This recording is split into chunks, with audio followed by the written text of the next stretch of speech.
Ja, hallå ja.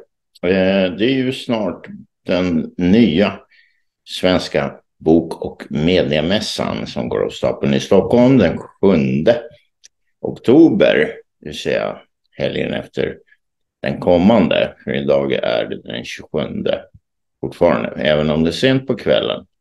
Så jag tänkte jag skulle visa lite grann vem vi har försökt att bjuda in, och det kan gå vägen, vi får se. Men det här är i alla fall en intervju som jag gjorde för en dryg månad sedan med överste Macgregor. Och den har flera 100 000 visningar på hans kanal, men bara 20 drygt tusen på min kanal. Så jag tänkte jag lägger upp den igen, för den är fortfarande aktuell. Så håll till goda, så kommer den här. Hej!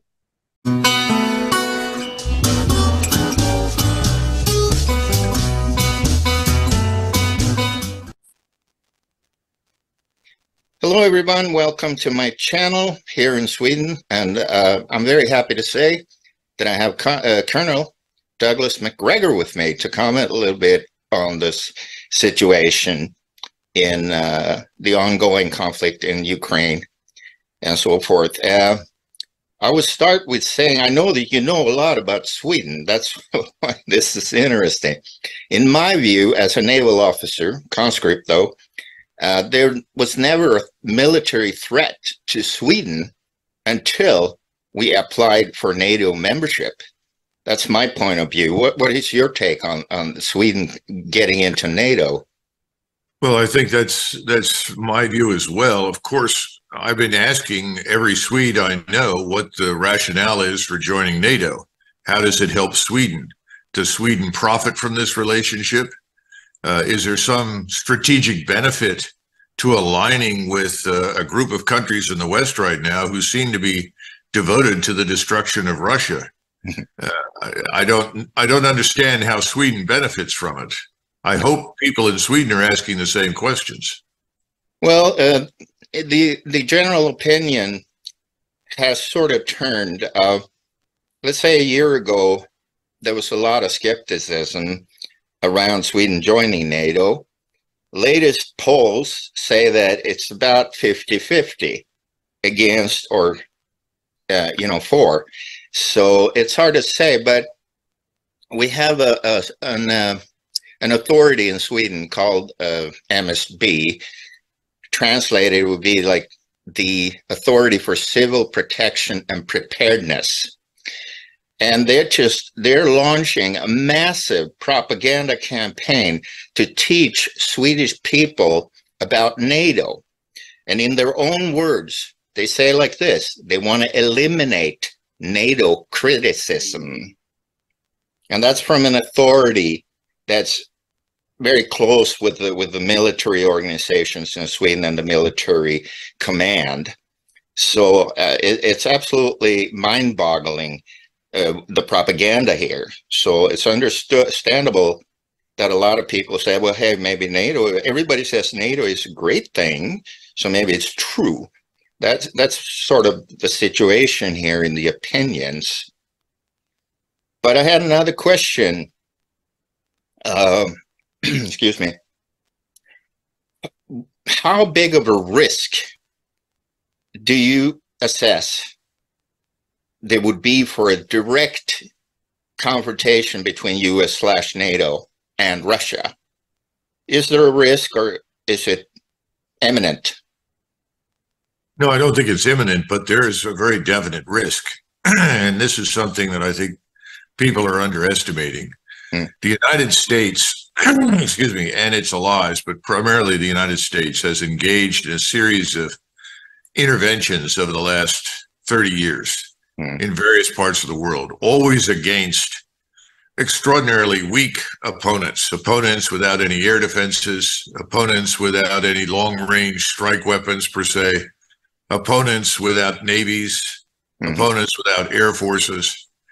And we've gotten accustomed to overpowering anyone that stood in our way with massive, accurate, devastating firepower. It's that simple. There wasn't any requirement for, I would say, innovative thinking or tactics. If the opponent didn't agree to align itself with what you wanted to do, you simply called on the firepower, usually air power, but also naval and ground forces, and they readily subscribed to it. So I think that's problem number one. We're not dealing with a weak opponent. Now, there was an assumption at the beginning of this conflict that Russia was weak. I think a lot of people in Washington continued to see Russia through the lens of the mid-1990s, when admittedly Russia was in ruins. There's no question about it. But there was a tendency then to ignore the warnings of people like George Kennan and others who said, well, Russia is a great power. It's in a bad way now, but that's not going to remain a permanent condition. Therefore, you should think again about pushing NATO further east, because whatever you tell the Russians, it will be perceived as a threat. So here we are, and Russia has recovered. Now, it's interesting to me that people continually insist that Putin was always interested in invading Eastern Europe. Well, if that was the case, his army at the beginning of this conflict was actually quite small. And if he was truly interested in invading Eastern Europe, you would have thought he'd have maintained an infinitely larger and more ready force.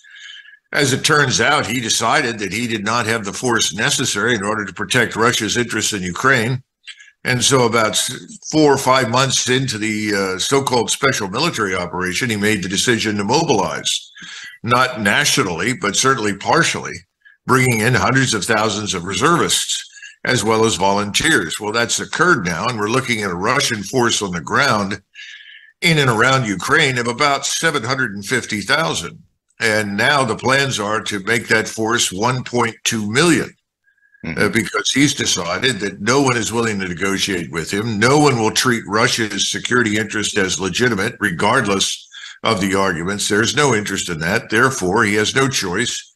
He's got to expand the military. Well, then the argument is, well, now he wants to invade Eastern Europe, which is a bit ridiculous, because he said on many occasions that he knows that the Western Ukrainians absolutely do not want to live inside Russia. He understands that. In fact, he's even made the remark, well, perhaps they'd be happier with the Poles, then walked away laughing, because, of course, the relationship between Poles and Ukrainians over the last several hundred years has been a very difficult one. But at this point, I think if the Poles and Lithuanians decided to rush into Western Ukraine and establish some sort of security zone where they could then repatriate Ukrainians that are living in their countries that they really don't want, I imagine Putin might well turn a blind eye to it and just say, well, good luck, rather you than us. But he really wants neutrality for whatever remains of this Ukrainian state. And we don't know what that's going to look like, because we haven't negotiated. We haven't had any discussions or talks publicly. And I have, a lot of reservations about supposedly talks behind the scenes, because the people in the White House continue to make ridiculous demands. You're telling Mr. Putin that he effectively has to bow down and beg forgiveness for having ever, violated the sacrosanct boundaries of Ukraine, which have changed over the last 300 years multiple times. And then he's supposed to effectively commit suicide and take himself out of office and turn Russia's resources over to the West. And this brings me to a very key point. I think that there is a minority, a very powerful elite in the West, that views Russia on the one hand as a threat because it is a national state. It is rooted in Orthodox Christianity and a Russian ethnic national identity. It has been the plan of the so-called globalist elites, people like Soros and Schwab and others, to effectively erase the identities of the European peoples and to flood them with people from North Africa, the Middle East, and Africa. This is something that Putin has resisted, and most Europeans in the East dislike and will not participate in. So I think Soros back in the 90s, along with many of his comrades, decided we've got to destroy Russia. We've got to fight Russia and beat it into submission so that we can do to Russia what is now being done to Germany, France, Britain, Sweden, Denmark, the Netherlands.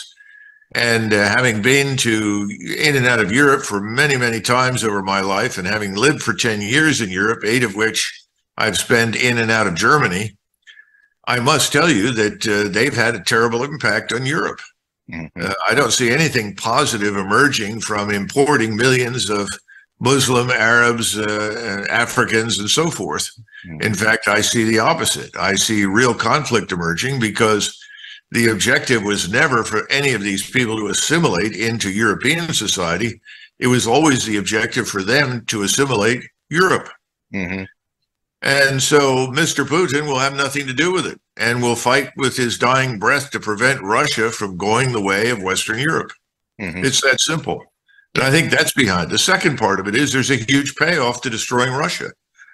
You get access to endless sources of minerals, oil, gas, an abundance of food, all the things which many of the people at the top in the West would like to have access to and ultimately to control. All you have to do is look at these wonderful photographs that show Mr. Zelensky sitting in a room with this man, Bank Friedman, who is a crook that belongs in jail that hasn't yet made it to prison, and at the same time talking on a big video television screen to none other than Larry Fink, the CEO of BlackRock. So you start lining all these people up. There's more to this than meets the eye.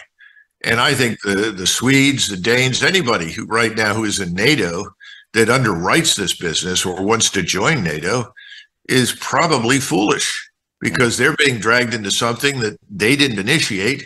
And I think if most people knew what was really happening, wouldn't have anything to do with it. I agree. Couldn't agree with you more.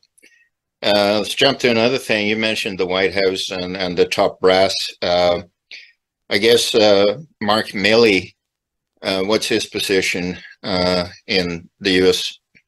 military? He's some kind of high up 4-star, I guess, Mark Milley.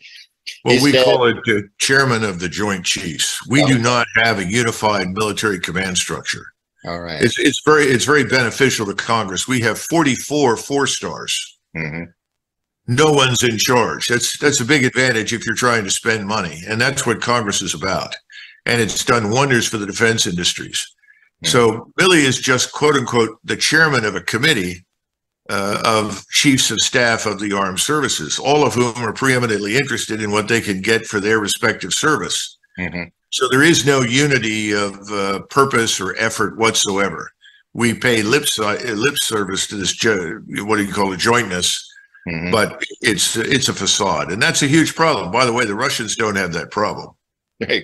No, I think it's crystal clear on that side.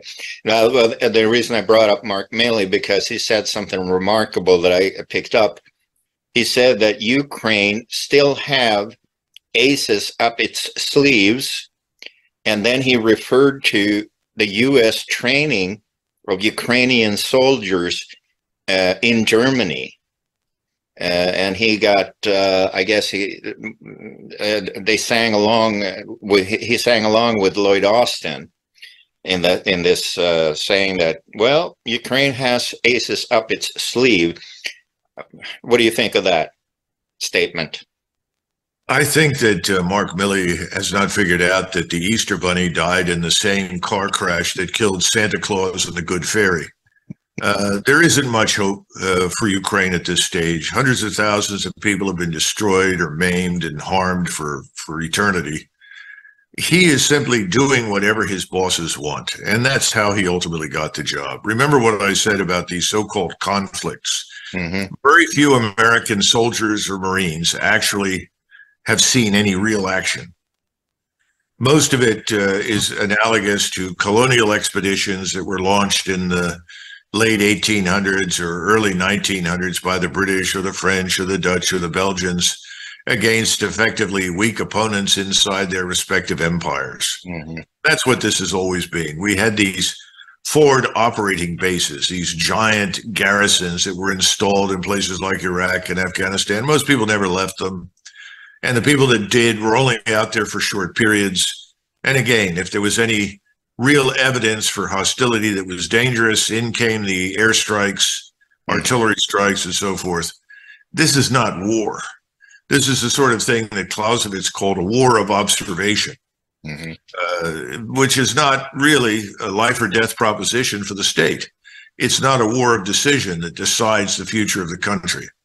What Milley and his friends don't believe in is the possibility that this war in Russia and Eastern Europe could turn into a war of decision. And that's a very serious mistake, because whereas we are treating Ukraine and its population as an instrument, something we can exploit to harm Russia, which is the stated goal of this entire business, the Russians view this as an existential threat to their existence and their right to do so. One side is in it to the finish. The other side is not.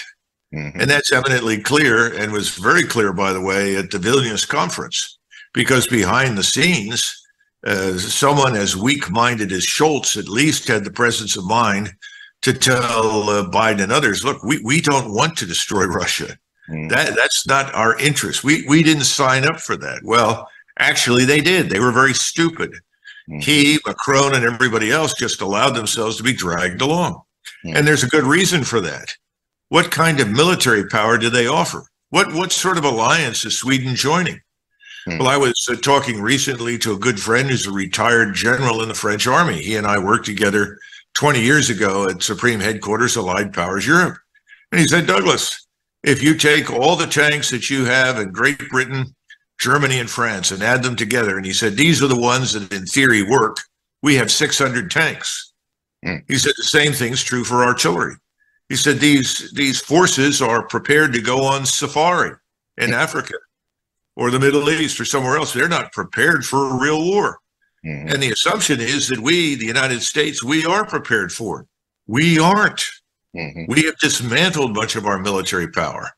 We spend a lot of money, but a lot of that money, of course, disappears into the pockets of all sorts of people across the United States, and most important, people in Washington. It's a racket.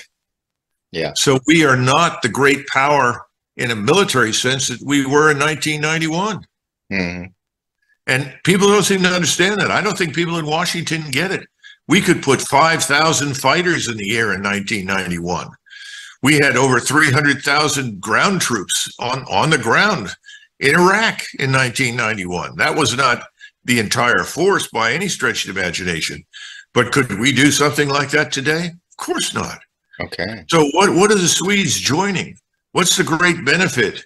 I mean, why would the Swedes want to join a crusade against Russia that is weak, unfocused, with no particular tangible, concrete goal in sight? It doesn't make any sense. No. Well, the standing argument is protection. Sweden needs protection, says the politicians here. Of course, we had a dismantled military organization during the early 90s where conscription was canceled, and they got rid of a lot of material and equipment. But of course, Sweden has a manufacturing capacity of its own. We make our own fighter jets. We make cannons and artillery in Bofors, which is all owned by one family. Called the Wallenbergs. They control pretty much all the Swedish industries, like Ericsson in the telecom section. They're part owners of Raytheon in the US and so forth. So the sensible thing to do, according to myself, that is that Sweden just should step up to what we had before, have their own modernized defense. We have a formidable Air Force with about 175 units active of the JAS Gripen, which is compatible to the F-16 in performance. So, I mean, you're absolutely right. It makes no sense at all for Sweden to join what we don't know exactly what it is. But as you describe it, it's dysfunctional. And I also read something that of the 155 millimeter shells, which is commonly used in various artilleries, there are something like 200 variants of it that's not compatible between a Swedish 155 millimeter and a German or a NATO. And it was going to cost some horrendous amounts of money to standardize these munitions of the 155 millimeter. Well, we've had 50 years inside NATO to achieve some level of uniformity and interoperability across national lines in many many respects. And what have we done? Nothing. Yeah. What NATO has that it doesn't really need is an absolute enormous overhead of headquarters. Because NATO, in the European sense, is designed to provide jobs for generals. Mm-hmm. Beyond that, I don't see it doing very much. And by the way, I had a very high opinion of the Swedish forces that I saw back in the 90s when I was in Sweden on a visit. Yeah. And it is unfortunate that they have been dismantled largely. Mm-hmm. There was no real need to do that. But here's the bottom line is this. What makes everyone think that the Russians are so desperate to march all the way across Finland to get to Sweden, or that they want to fight inside the Arctic Circle? I mean, I just don't see much evidence for that. No, I think the Russians really want to do business. Yeah. It's obvious that Putin did not want this conflict. He spent years telling everybody what he didn't want, trying to persuade people that if we ultimately tried to turn Ukraine into a platform for attack against Russia, there would be a war. Mm-hmm. But we didn't bother to listen. Exactly. He made a plea in 2008 in Bucharest. He's spoken repeatedly on this. He supplied several proposals. We refused to entertain any of them. And what interest do we as Americans have in fighting a war 10,000 miles from home in an area most Americans can't identify on a map for reasons that make no sense because we want to harm Russia? Well, maybe Soros and his friends that are in finance and the media want desperately to harm Russia, but the rest of us, we're not terribly interested in that. And this is not a question of, is Russia some sort of pristine utopia that we should all emulate? That's not the point. Russia is Russia. It has its pros, it has its cons. Yeah. By the way, the same is true for us. Mm-hmm. The United States is hardly the pristine liberal democratic utopia that everybody thinks it is. Mm-hmm. And anybody who bothers to pay attention to what's happening in this country will understand that. So, you know, it is depressing. And I wish the Swedes would reconsider the wisdom of doing what they're doing. And personally, if you go back to Eisenhower, when he was president of the United States, he made the point that in the world that we were living in after World War II, we could not rapidly reinforce Western Europe against the Soviets. Mm-hmm. He said we're never going to have enough ships and enough planes and enough men on active duty to get there in a time that makes any difference. Well, that's one of the reasons you had the West German army. Yeah. Because we couldn't possibly get there. And secondly, he said we should look for more neutral countries. And they said, what do you mean, Mr. President? He said, the more countries we can neutralize in Eastern Europe, the Balkans, Northern Europe, the less territory we have to defend, because we can't defend all of it. Yes. On a conventional sense, then we were much stronger than we are now, just as we were very strong conventionally in 1991. Yet now we want to expand the size of this alliance at a point in time when we are least able to defend it. There's an expression for this in Britain. It's covenants without swords. In other words, making commitments that you can't possibly honor because you don't have the military power to support it. Mm-hmm. So how long before the Russians call your bluff? Yeah. It's interesting. I think you mentioned George Soros. I think in '93, he said something along the lines that NATO needs to expand eastwards, but we will have to use other people's soldiers, meaning like Poles or Ukrainians or, you know, Finland, maybe, I don't know. So that's really cynical.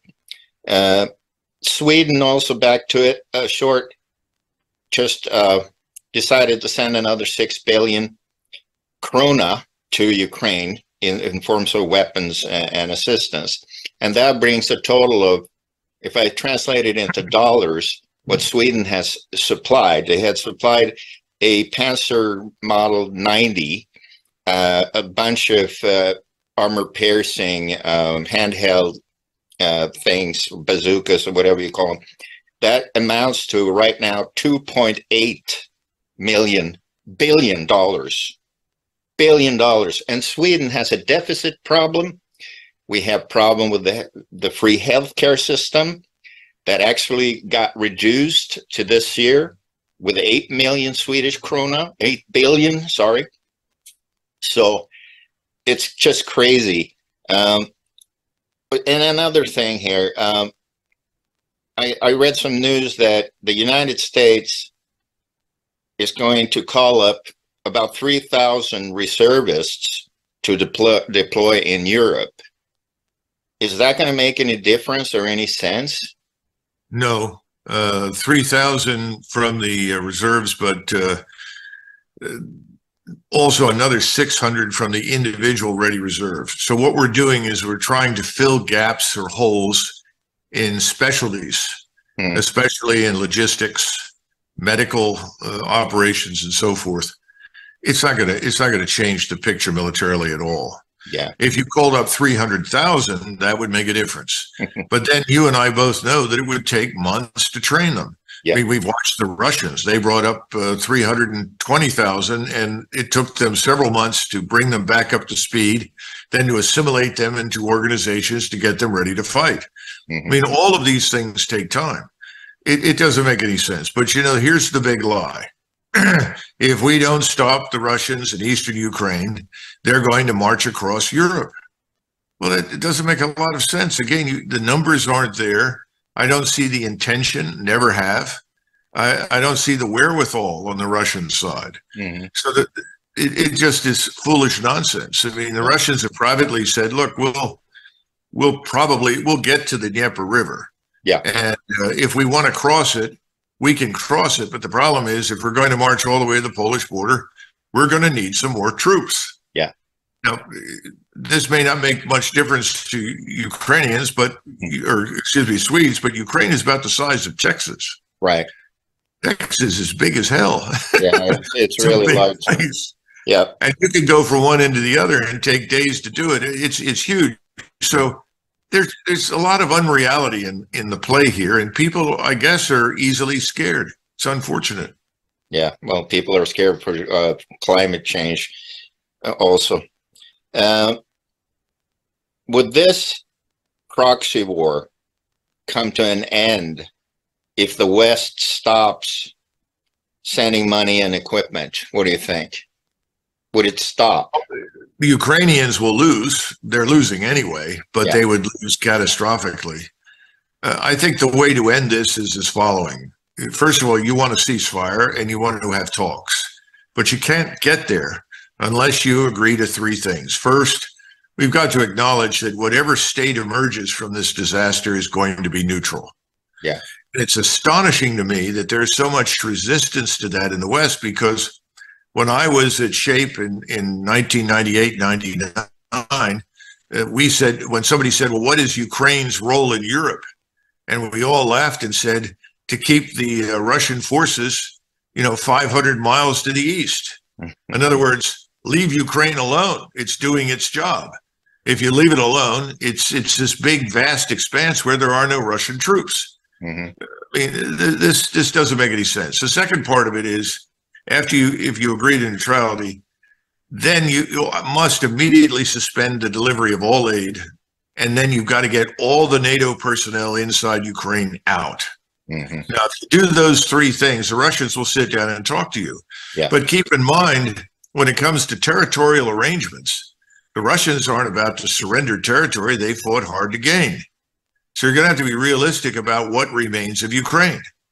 Now, if you do that today, Ukraine will amount to something. But if we don't do anything now, Ukraine will simply shrink and shrink and shrink to the point where there's almost nothing left. It's what people call the Ukrainian rump state. And there's one other thing. When you start talking about joining NATO,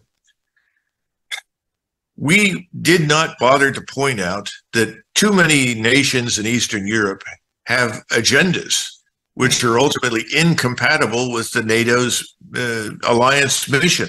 And what's the mission? The mission, we thought, was to keep peace in Europe, to prevent the outbreak of another war. Yes. It had nothing to do with conquering new territory or expansion. Well, you've got Poles and Lithuanians and Slovaks and Hungarians and Romanians and Latvians and Estonians. Everybody has an agenda. Everybody wants territory that was formerly theirs, whether you go back 50 years, 100 years, 200 years, 300 years. Eastern Europe's a lot like the Balkans. Yeah. What happened in 1650 is just yesterday. Old grudges never go away. an appetite for new territory or old territory that was formerly theirs that isn't anymore never stops. So naturally, you have Hungarians living in the Carpathians inside Ukraine, who, by the way, hate it, want nothing to do with it, dislike the Ukrainians intensely. So naturally, Mr. Orban says, well, they should be part of Hungary. And Mr. Putin has said, sure, we agree, it's not a problem. Well, at some point, as this war is painfully lost, we're going to see Poles and Lithuanians and Hungarians and others are all going to come to the table with their knives and forks, ready to dine on whatever is out there. This is something which we, especially Americans, know nothing about. We can't fix this. We can't referee it and manage it. And if we can't, then maybe you, the Swedes, can help do that. You've lived there long enough. You've been at war with everybody at some point. But this is beyond us. And it's another reason why I don't think the expansion should have occurred the way it did. And I don't think we have any business being in the area. I agree. Speaking about that, in Kosovo, it's blossoming up unrest because the Kosovo regime just ordered a bunch of drones and a bunch of weapons from Turkey. And that, of course, upsets the Serb population that feels that Kosovo is a part of Serbia. And the Balkans is just a mishmash of hostilities, left and right, north and south. And that's true, but we had an opportunity to divide that child. There could have been new territorial arrangements, and the Germans in particular were willing to fund a lot of that by helping populations move to areas where they would feel secure because they were living with their own people. And the answer from Washington is, well, that's wrong. That's 19th century thinking. We don't live that way anymore. We're all going to live together in the diverse utopia. Well, you and I know there's nothing more diverse in Europe than Europeans. You're not going to make them happy by forcing them into a union they don't want. Look how close Sweden and Norway came to a war at the beginning of the 20th century. What a disaster that would have been. Is anybody who spends time in Norway, Sweden, Denmark, we look around and we know there are differences, but why would these people kill each other? It doesn't make any sense. We should be taking the same view of what's happening in Ukraine. There's no reason for this. And this is not some grand design on Putin's part at all. On the contrary, this is a design that we've contributed to in Washington, in Brussels, in Paris, London, and Berlin. It's insane. Well, when I lived in the United States, most of the 80s, one of the things that struck me is how little most Americans know about the rest of the world. I mean, that's very obvious, but it's kind of refreshing to talk to Americans that do have an insight in the rest of the world. I mean, there's a reason they call the baseball league in the United States the World Series. All right. I don't know if you have Abraham Lincoln used to say in Washington, advancement in politics, so there's no bar to ignorance. In other words, there's nothing to prevent you from being elected and wielding power in Washington, regardless of how ignorant you are. Today, I think we suffer from an excess of both ignorance and arrogance. We are arrogant based on a position that we occupied in 1992. Then there was an interest on the same kinds of people right now who are pushing war in Ukraine. People in 1992 decided, well, the world is our oyster. We can do with it what we want. And then we can refashion it to suit us. This was a catastrophe. The United States had an opportunity to say, good luck, we'll be there if you need us, we'll support you, but ultimately Europe is European. We're going home. I felt very strongly that we should do that at the time. And everybody said, oh, no, that would be a disaster. The Europeans will immediately fight with each other. And I said, well, there's always a possibility, but I think it's unlikely. And what we should do is get out of the way. I felt strongly we should have a European as the four-star who commands the NATO alliance. We just needed to step back. That didn't mean we needed to leave the alliance. We could stay in it, but let the Europeans call the tune. Let them drive this train. We were unwilling to do that. So we are now involved everywhere on the assumption, the false assumption, by the way, that we're the indispensable power. Well, I suppose if you want someone with a lot of power and money to come in and make a mess of your country, we do a brilliant job. Yeah. Well, thank you so much, Colonel, for coming on this modest little channel. I have mostly Swedish viewers, but Swedes do understand English quite well, and maybe not speak it that good, but everybody understands perfectly the English language. So I'm infinitely grateful that you took your time out from your busy schedule to be on this little channel.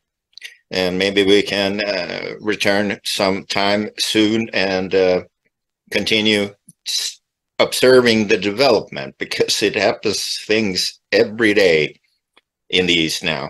So, well, we'll just wait for things to develop here economically and financially. We've already seen this crisis begin in Europe. I think we're going to have similar troubles here. And whenever we have these serious internal financial and economic difficulties or societal problems, Americans always do the same thing. We turn inward completely and suddenly realize that whatever happens beyond our borders really doesn't make much difference to us. right. I think we'll witness that in the future. I think so. And my best to everybody in Sweden. Thank you for inviting me. Thank you so much, Colonel. Right. And thanks for the viewers. Bye-bye. Bye-bye.